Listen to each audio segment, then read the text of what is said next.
Welcome to our mother plant house. Okay. This is where the action really happens.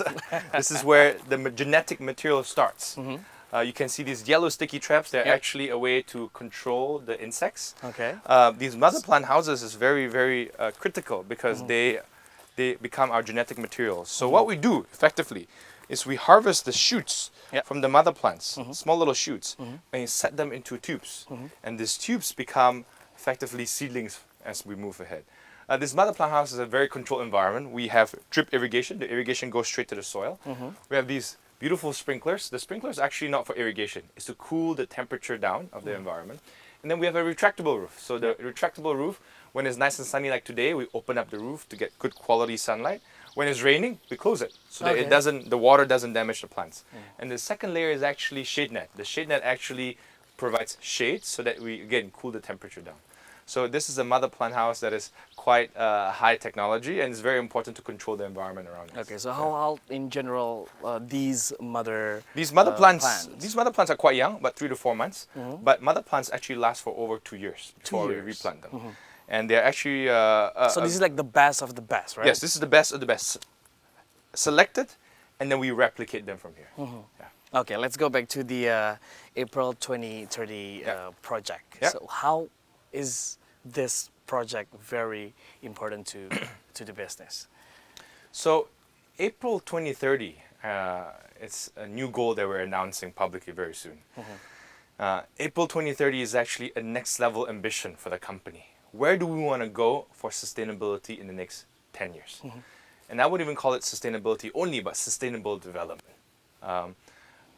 Based on 4 main pillars, April 2030. The first pillar is net zero emissions from our land use. Very ambitious target. I don't think any Indonesian company has attempted to do this. But what we want to say is, since we are stewards of land, we want to make sure that we have net zero carbon emissions from the land use. Where are you now? Where we the number, the emission. We are somewhere, the exact number is being set in the baseline now in 2018. But our goal is to essentially mitigate and offset. So whatever the emissions are, we will reduce the emissions, and whatever left in the emissions, we want to offset. And this is where it comes the protection side. So that's why when I talk about protection, the protection forest acts as an offset for the land use. And we believe we want to be net zero by 2030. The second pillar actually, which is very exciting for me, is really doubling down on conservation and restoration. Beyond conservation and restoration, we also like to do and champion work against illegal wildlife trade. This is a new initiative that we're launching. We're very excited. We're going to have a partner announced very soon. And especially illegal wildlife trade in Indonesia is still prevalent. And we believe that we can do a better job there. The third pillar actually is, we call it really inclusive growth. So we want to eradicate extreme poverty within the region, 50 kilometers radius of our operations. Thankfully, in Riau and Pangkalan Kerinci, the economic indicators look quite positive and solid. But there are still a lot of people left behind because there are new people, new immigrants coming into Pelalawan, coming into Riau.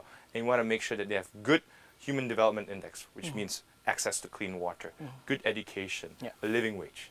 Last but not least, we call it equitable growth, or inclusive and equitable growth for our company. So we talk about gender equality in the company. We talk about certain commitments in the company that will really advance not only the agenda of the company, but the agenda of the civil society at large. So these 4 main pillars, very exciting. These are very measurable targets, very measurable indicators that we've set ourselves, because we believe that these goals are only as good as the actions that you take on the ground tomorrow. And we're very excited to actually start attempting and inching towards the goal that we want to go towards. Okay, so how do you, if I may say, compare this, the April 2030 program with the SDGs goal? How do you see this can go side by side? So the SDGs 2030 is the United Nations Sustainable Development Goals. It's also, again, a 2030 target. But the SDG goals is very large. 17 goals, intercompany, intercountry.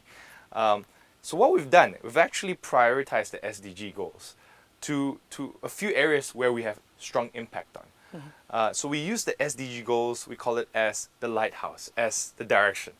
But then we made it, drill it down deeper for April 2030 to really fundamentally drive it to measurable targets. Basically, you customize it.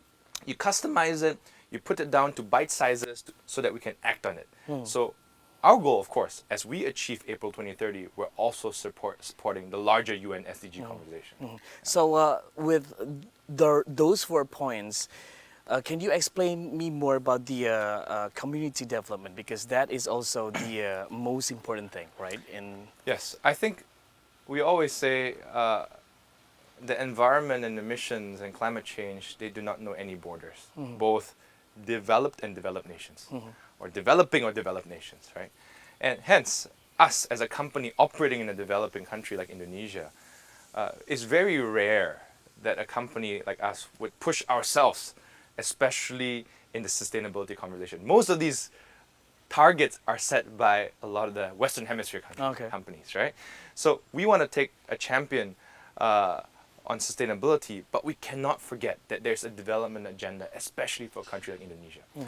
We don't talk only about community development, we talk about sustainable development. Community development, sometimes classically we would say, is giving handouts, giving money. I think definitely in times of challenging situation, even during this pandemic, we have to be very proactive. That means we have to provide support, immediate support. But to have a sustainable development has to be beyond that. It's about bringing them as part of your supply chain sustainably. It's providing good access to clean water and good access to healthcare and education so that they transform their lives now from this trajectory to a steeper trajectory. So for us, our community development is a very comprehensive, sustainable development together with the community around us. I mean, our company, we base our basic principles of running the business, we call it 5 C's. 5 C's, okay. The first C, whatever we do for the company, has to be first good for the community. Because if the community around you... So community, you put it first? First, because if the community around you are benefiting, like where we're at in Kerinci, you feel safe. You feel very comfortable to operate as a business. If your community around you doesn't support you to be running the business, how can you run the business? Right? Community is number one. Community around you is number one. Second, country. If you are investing in the business and running the business and not supporting the country's policies, you're not going to be able to run the business. Community and country first. Third, climate. Climate is important because it's a global conversation. Nobody wants to support a business that is against climate change, right? Fourth, whatever we do has to be good for the customer. Because I always joke around with all my colleagues, who's paying our salary? It's not me, it's the customer. The customer pays, and it pays your salary. And then last but not least, company. So if you're good for the first 4 C's, community, country, climate, customer, don't worry about the company. The company will be fine. So hence, this our identity of the community around us that has to benefit around us is very important. I was here in 1994 when Kerinci first started, when RAPP first came to Pangkalan Kerinci. There was about 200 households, 200 kakak, about 450 people. There were no roads, there were no water, there was no school, there was no market. 26 years on, Pangkalan Kerinci is 150,000 people. You can take a look at Jalan Raya, it's booming, you know. And every day we can see when we invest more, we invest back into the community grows. To me, this has to be the way a company grows. It has to be a symbiotic relationship. You have aptitude or attitude. Ability or the attitude. I take an attitude over the ability.